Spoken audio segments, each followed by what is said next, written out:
Pagod na ako umiyak, wala na akong luha na iluluha pa. Yan ang nangyari sa akin sa mundo ng vlogging industry. Lahat po ng mga ipon ko dito, ng mga earnings ko, yung mga performance ko, yung mga engagement ko ay back to zero naman ako. Wala. Walang wala na.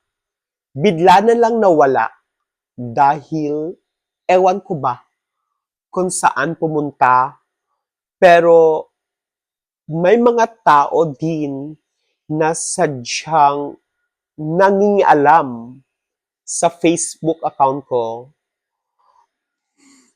mga reportings na ginagawa nila, pilit nila ako babagsakin dito sa mundo ng vlogging industry na ako mismo ay nasa mind ko, nasa isip ko na wala po akong kasalanan dito. Wala po akong inaapakan na tao. Ang ginagawa ko lang dito ay nagbablog ako dahil maraming mga bayarin ako, mga due date na dapat bayaran every month. Then, ito na ang nangyari sa account ko. Bumalik sa wala, nagiging balik sa putikan. Yung account ko back to zero, walang earnings, walang engagement, walang performance, walang wala.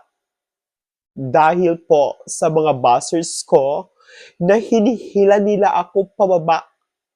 Not only sa vlog ko, pati personal life ko, pinapakialaman nila, pati trabaho ko, pati buhay ko bilang anak, pinapakialaman nila. Ewan ko ba kung ano ang mga kasalanan ko sa kanila? Vlogger lang ako talaga at wala naman akong inaapakan na tao.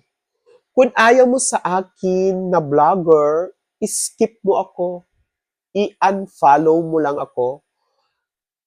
Dahil huwag kayong ganon na pati i-bully nyo ako, then i-underestimate nyo ako, or ano pa ang gagawin nyo sa akin, personal life ko.